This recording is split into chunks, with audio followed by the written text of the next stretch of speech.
السلام علیکم ورحمۃ اللہ وبرکاتہ۔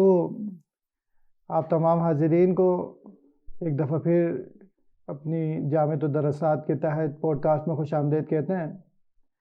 آج کا ہمارا موضوع نہایت ہی اہم اور لوگوں کی عام زندگی سے متعلق ہے۔ یقیناً زندگی کے اندر نشیب و فراز آتے ہیں، کہیں بندہ کوئی فیصلہ لینا چاہتا ہے اور اس میں متذبذب ہوتا ہے کہ آیا کہ کس انداز سے اس کام کو کیا بھی جائے یا نہ کیا جائے، تو اس پہ شریعت ہماری ایک رہنمائی کرتی ہے کہ جب بھی آپ کو کوئی مشورہ یا خیر طلب کرنے کا ارادہ ہو تو آپ صلاۃ استخارہ کا سہارا لیں۔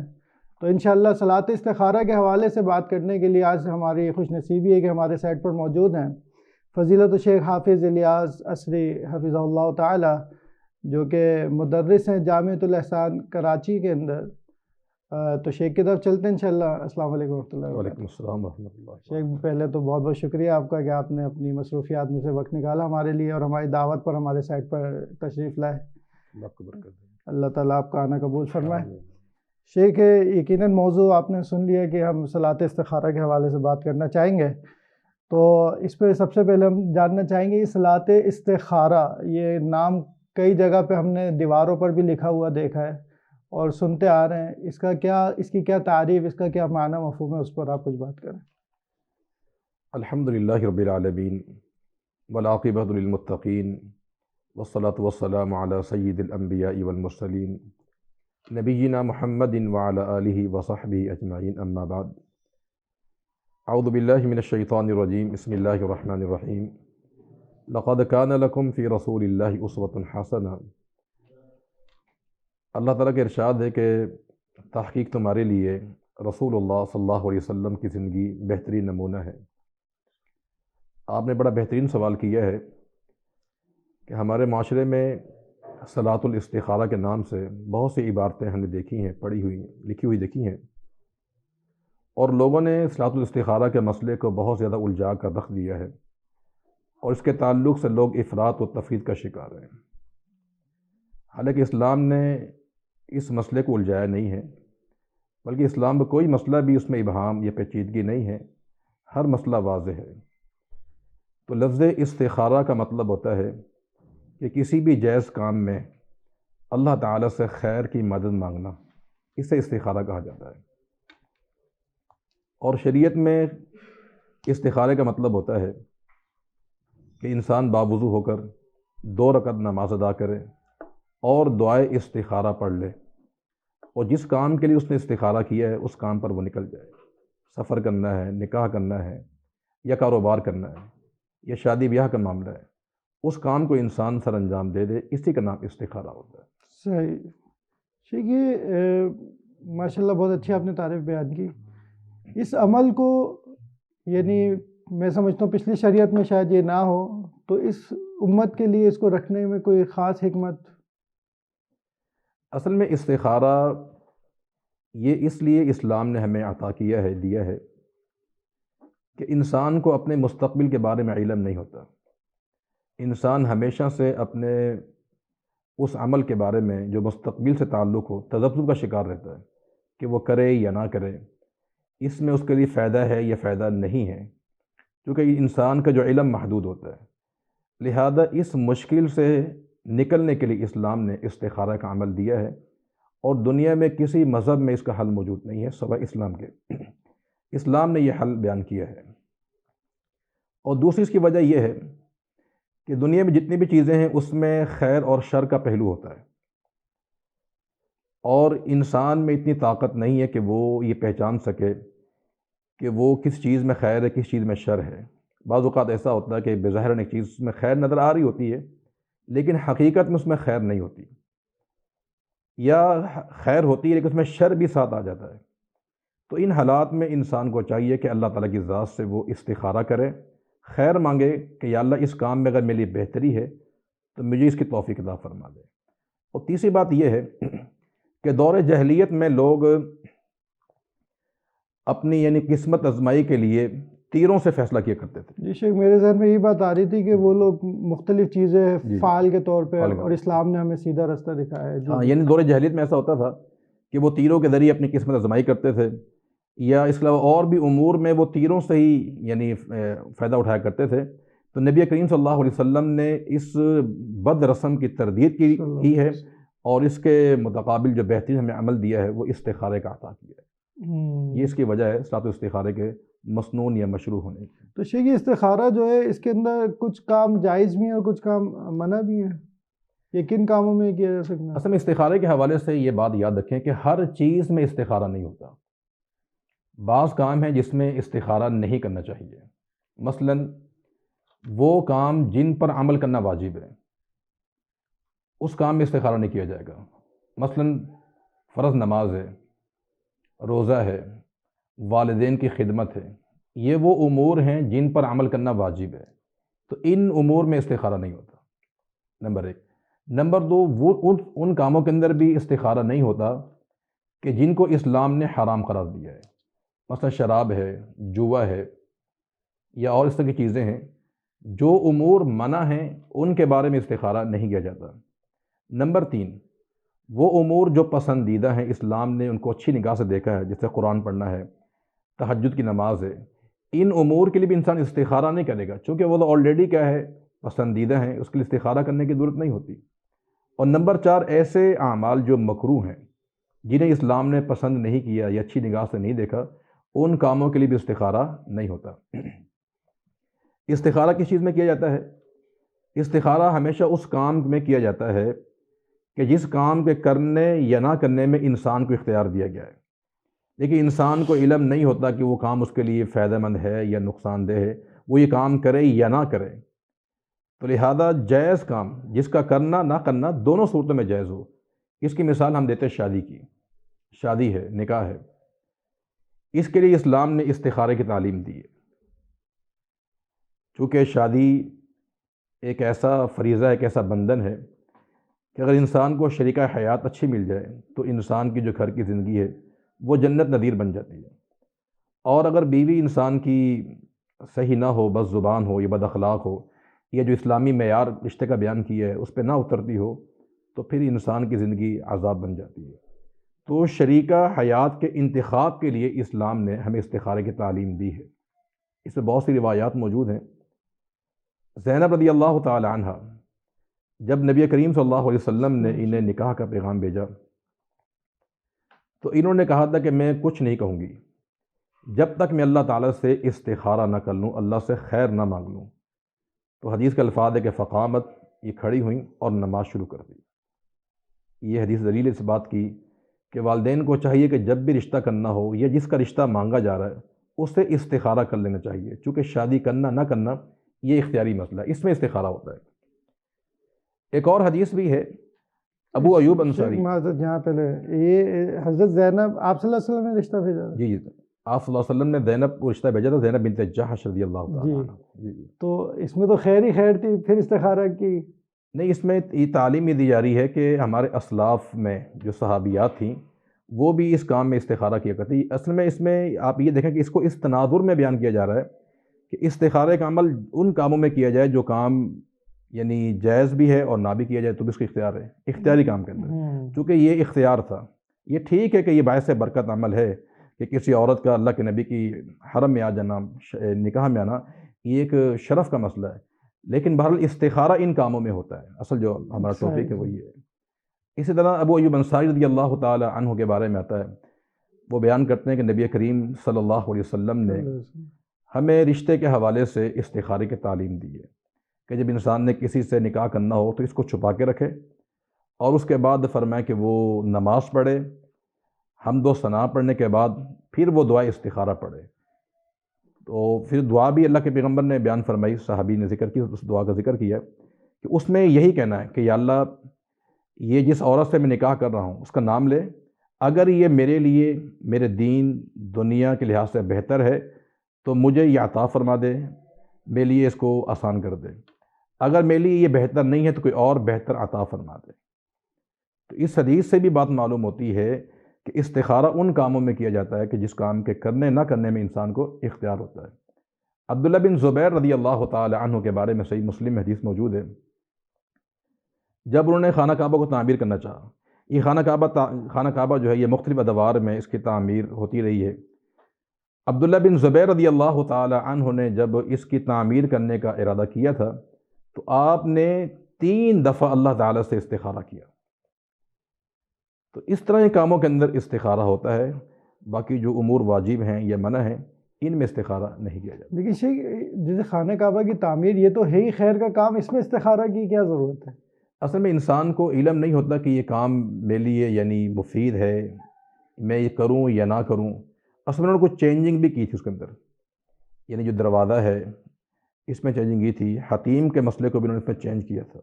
اچھا اچھا اچھا، صحیح صحیح. اچھا شیخ یہ آپ نے کہا کہ جو جیسے فرائض ہیں ان کے لیے استخارہ نہیں کیا جائے گا، جیسے روزہ ہے یا نماز ہے، تو لیکن شیخ اگر حج کا سفر ہے تو اس میں تو میں سمجھتا ہوں کر لینا چاہیے، نہیں کہ پتہ نہیں میرے لیے سفر اچھا ہے یا نہیں، دیکھیں یہ کوئی جو حادثہ پیش نہ آ رہا ہو یا کوئی ایسا جی معاملہ. نہیں بالکل، میں نے اس میں مثال نماز کی، روزے کی دی ہے. جی جی جی. اور یہ جو حج ہے اس کا جب سفر کیا جائے گا تو ہم اس کے سفر کے لیے استخارہ کریں گے. بالکل اچھا اچھا، جی. صحیح صحیح صحیح جزاک. شیخ اگر یہ استخارہ کی جو دعا ہے اس کا اگر آپ ایک ترجمہ بیان کر دیں تاکہ ناظرین کو کلیئر ہو جائے. اصل میں استخارے کی جو دعا ہے صحیح بخاری میں بھی ہے. اور لفظ استخارہ پہ بھی تھوڑا بات کریں گے، اس کا لفظی معنی کیا ہے استخارہ؟ لفظ استخارہ اس میں اصل میں لفظ خیر سے ہے. یہ اس کے شروع میں الف سین تا، یہ عربی گرامر میں یہ جب کسی لفظ کے شروع میں لگتا ہے تو اس میں طلب کا معنی پایا جاتا ہے. صحیح. جیسے ہم کہتے ہیں استغفار، اس کا معنی ہوتا ہے بخشش طلب کرنا. صحیح. استخراج کا معنی نکل یعنی جانے کو طلب کرنا. استخارہ کا مطلب ہوتا ہے خیر کو مانگنا، خیر کو طلب کرنا. یہ لفظ استخارہ کی تعریف ہوتی ہے، لفظ خیر سے یہ بنایا گیا ہے. صحیح، یعنی خیر طلب کرنا. خیر طلب کرنا. باقی اس کی جو دعا ہے وہ صحیح بخاری میں موجود ہے. اس دعا کی جامعیت بہت زیادہ ہے. اس دعا کے اندر نبی کریم صلی اللہ علیہ وسلم نے جو دعا سکھائی اس میں بہت ساری اللہ تعالیٰ کی صفات کا واسطہ ہے، اللہ تعالیٰ کے عظیم ہونے کا واسطہ ہے، اللہ تعالیٰ کی قدرت اور اللہ تعالیٰ کی طاقت کا، اللہ تعالیٰ کے علم کا ذکر کیا گیا ہے. اور کسی بھی دعا کے اندر جب اللہ تعالیٰ کی صفات کا واسطہ دیا جائے جو کہ جائز وسیلہ ہے وہ دعا بہت جلد قبول ہوتی ہے. تو اس دعا میں یہ تمام صفات کا واسطہ دینے کے بعد جو اللہ سے آگے جو مانگا گیا وہ یہ ہے کہ یا اللہ یہ فلاں کام وَلَفَظ ہاد الامر، اس امر پر آپ نے مطلوبہ چیز کا نام لینا ہے. ہاد السفر، یہ ہاد النکاح، یہ ہادی تجارہ، یا اللہ یہ کاروبار کرنا میرا، یہ سفر کرنا، یہ شادی کرنا، اگر یہ بہتر ہے میرے لیے میرے دین دنیا اور معاش کے لحاظ سے تو فقدرہ لی، یہ میرے مقدر میں کر دے، میرے لیے اس کو آسان کر دے، اس میں میرے لیے برکت پیدا فرما دے. اور اگر یہ میرے لیے بہتر نہیں ہے دین کے لحاظ سے بھی، دنیا کے لحاظ سے اور میرے معاش کے لحاظ سے، تو یا اللہ اس کو مجھ سے دور کر دے اور مجھے اس سے دور کر دے اور میرے دل کو مطمئن کر دے. یہ اس دعا کا مفہوم اور خلاصہ ہے جس میں بڑی جامعیت پائی جاتی ہے. تو شیخ یہ استخارہ کرنے کا طریقہ اور اس کے آداب کچھ اگر آپ بتا دیں. دیکھیں استخارہ کرنے کے بہت سارے آداب ہیں. اس میں پہلا ادب تو یہ ہے کہ انسان کا ظاہر اور باطن صاف ہونا چاہیے. طہارت قلبی بھی، اور جسم جس جگہ اس نے یہ عمل ادا کرنا ہے نماز کی شکل میں وہ جگہ صاف ہو، اس کے کپڑے صاف ہوں، یہ ظاہری طہارت ہے. قلبی جو طہارت ہے وہ بھی کہ اس کا دل ہر لحاظ سے صاف ہو، کوئی میلان کہیں بھی نہ ہو اس کا. تو دل کی یکسوئی کے ساتھ توجہ کے ساتھ اس کو استخارہ کرنا چاہیے. یہ پہلا ادب ہے. دوسرا ادب یہ ہے کہ صلاۃ الاستخارہ چونکہ ایک عبادت ہے اور عبادت بغیر نیت کے بے سود ہے، کسی کام کی نہیں، لہذا اس میں نیت کی جائے گی، لیکن نیت جو ہے وہ دل سے ہوتی ہے، زبان سے نیت نہیں کی جاتی، زبان سے اظہار ہوتا ہے. نیت کا جو محل ہے جو جگہ ہے وہ دل ہے. اور تیسرا اس میں ادب یہ ہے کہ استخارہ کرنے والا انسان رزق حلال کا اہتمام کرے، کیونکہ جب تک انسان کی روزی حلال نہ ہو، آمدنی کے جو ذرائع ہیں اگر وہ حلال نہ ہو تو انسان کی کوئی عبادت قبول نہیں ہوتی. تو استخارہ بھی انسان کا پھر بیکار ہو جائے گا، وہ قابل قبول نہیں ہوگا. لہذا رزق حلال کا بھی اس میں اہتمام کرنا چاہیے. اور جہاں تک بات اس کے طریقے کی ہے تو بڑا ہی آسان طریقہ ہے کہ انسان باوضو ہو جائے، باوضو ہونے کے بعد 2 رکعت نماز ادا کرے گا، اور یہ 2 رکعت جو ہے فرض نماز کے علاوہ ہوگی. یعنی نفل نماز کے ساتھ استخارہ چونکہ، تو اس کے لیے مخصوص یعنی اس کی نیت کرنی پڑے گی استخارے کی نماز کی. اور نماز پڑھنے کے بعد جو دعائے استخارہ وہ پڑھ لے انسان. اگر زبانی یاد ہے تو پڑھ لے، اگر زبانی یاد نہیں ہے تو کتاب کھول کے دعا پڑھ لے. انشاءاللہ ہم ویڈیو میں بھی لگا دیں گے، تو اگر کوئی اسکرین شاٹ لینا چاہے گا تو اسکرین شاٹ بھی انشاءاللہ یہ لے اچھا ہو لیں جائے گا، اس کو لگا دیا گے. جائے. جی جی تو اگر ایک انسان زبانی پڑھنا چاہتا ہے یا اوپر دے کے پڑھنا چاہتا ہے تو کوشش کرے کہ اس دعا کے جو مطالب ہیں، جو معانی ہیں، جو مفاہیم ہیں، جو میں نے بیان بھی کی تھوڑے سے کیا آپ کے سامنے، تو گہرائی کے ساتھ سوچ کر جو ہے اس دعا کو پڑھا جائے. یہ استخارہ ہے. اس دعا کو پڑھنے کے بعد جس کام کے لیے اس نے استخارہ کیا ہے اس کام پہ نکل پڑے. سفر کرنا سفر کر لے، اگر اس نے کوئی کاروباری معاملہ ہے تو وہ کر لے، یا نکاح یا شادی کا مسئلہ ہے اس عمل کو انسان اختیار کر لے. یہ ایک سادہ سا اس کا طریقہ کار ہے جو اسلام نے بیان کیا ہے، اس میں کوئی الجھاؤ نہیں ہے. لیکن یہاں یہ بات یاد رہے کہ صلاۃ الاستخارہ کے اندر کوئی مخصوص صورت نہیں پڑھنی. جیسے عام انسان کو صورت یاد ہوتی ہے وہی پڑھے گا وہ، اور اس کی 2 رکعت نماز ہی ادا کی جاتی ہے. تو اس کی کوئی خاص ایسی کوئی الگ سے کوئی چیز نہیں ہے جو نماز کے علاوہ ہوتی ہے. صحیح. تو شیخ یعنی کل ملا کے طریقے کا یہ ہے کہ بندہ جیسے 2 رکعت سادی پڑھتا ہے نفل کے طور پہ، ویسی سمپل دعا سمپل پڑھے یہ گا، دعا یہ اور کچھ نہیں. اور نیت اس کی یہی ہوگی کہ میں استخارہ کی دعا پڑھوں گا. جی جی. تو اور جو دعا جو ہے وہ سلام پھیرنے کے بعد پڑھنی ہے. دعا جو ہے وہ سلام پھیرنے کے بعد ہے، چونکہ حدیث میں اشارہ یہی ملتا ہے کہ نماز سے فارغ ہونے کے بعد انسان نے یہ دعا پڑھنی ہے. تو شیخ اس میں درود شریف قبل اور بعد. جی جی. اس میں ایک ادب وہ رہ گیا، وہ یہ کہ ابھی جو استخارے کے آداب میں کہ چونکہ یہ استخارہ دعا ہے تو اس میں دعا کے آداب ملحوظ خاطر رکھے جائیں گے. حمد و ثنا پڑھی جائے گی، نبی کریم صلی اللہ علیہ وسلم پہ درود شریف پڑھا جائے گا، اس کے بعد اس دعا کو آپ شروع کریں. اچھا شیخ، اس میں ایک اکثر جیسے آپ نے بھی ذکر کیا یہی دیکھنے کو ملتا ہے کہ جو بھی بیان کرتا ہے یہ کہتا ہے کہ فرض نماز کے علاوہ 2 رکعت پڑھنی ہے. تو سوال ایک آتا ہے کہ میں اگر ظہر کی نماز پڑھ رہا ہوں اور ظہر کی میں نے فرض پڑھ لیا، اب میں سنتیں پڑھنے لگا ہوں، تو اسی میں نیت کر لوں اس کی یا الگ سے 2 رکعت پڑھنی پڑے گی؟ اصل میں بعض عبادات ایسی ہوتی ہیں کہ جس میں انسان یعنی ایک نیت سے 2 کام کر سکتا ہے. صحیح. ورنہ عبادات میں اصل یہ ہے کہ ایک وقت میں ایک عبادت کی نیت کی جائے.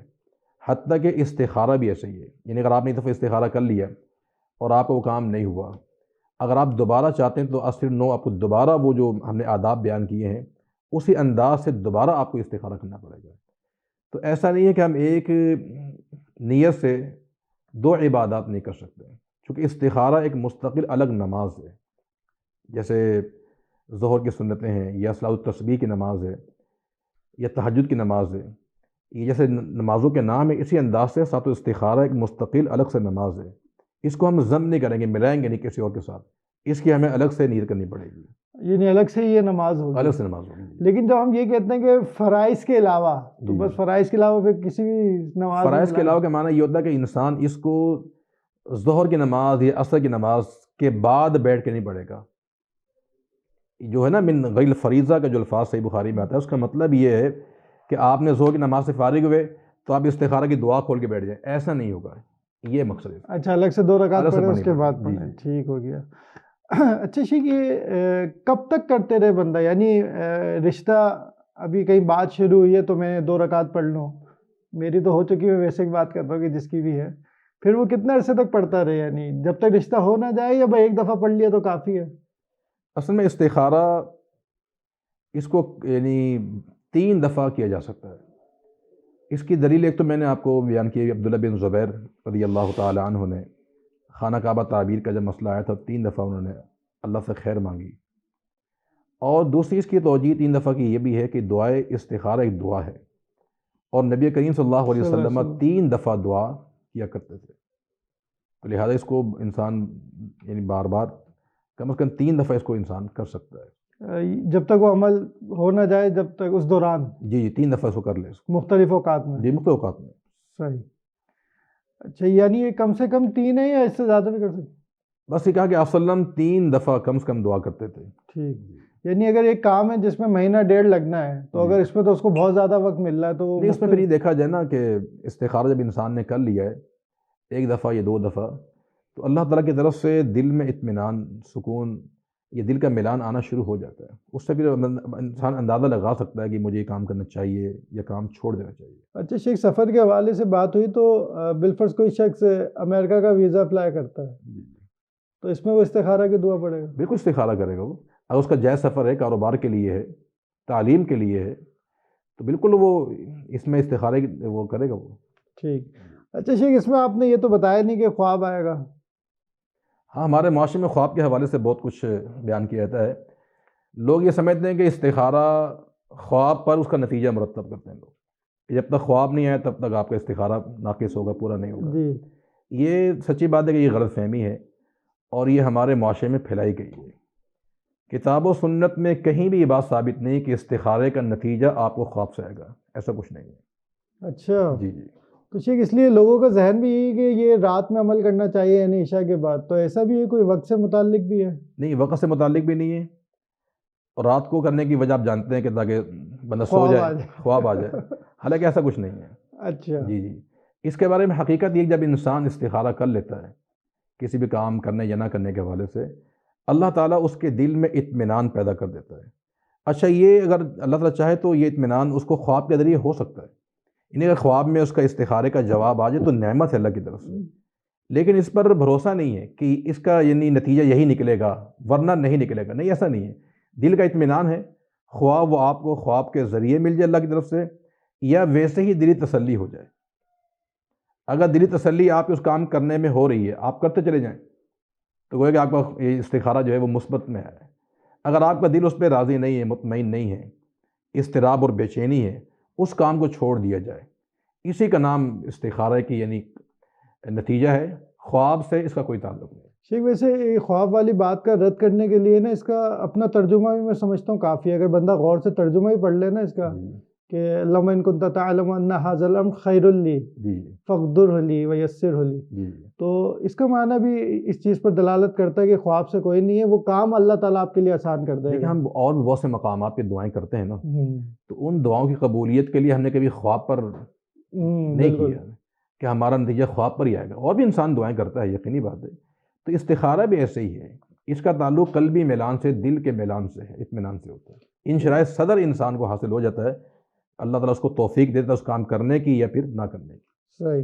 تو شیخ یہ کوئی استخارہ جو ہے یہ اس کی کوئی غیر شرعی صورتیں بھی ہیں؟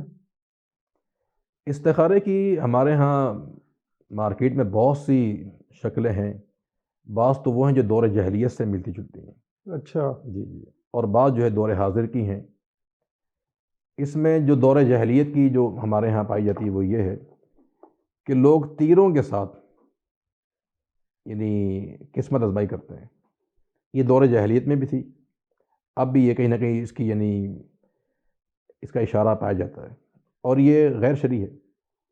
لیکن اس وقت ہمارے معاشرے میں جو زیادہ غیر شرعی صورت پائی جاتی ہے استخارے کی، جگہ جگہ دیواروں پہ چوکنگ بھی کی ہوتی ہے، اشتہارات دیے ہوتے ہیں، وہ ہے استخارہ سینٹر کے نام سے۔ جی جی جی، لوگوں نے باقاعدہ استخارہ سینٹر کھولے ہوئے ہیں، اور یہ جتنے بھی لوگ ہیں یہ سب شعبدہ باز چرب زبان لوگ ہوتے ہیں۔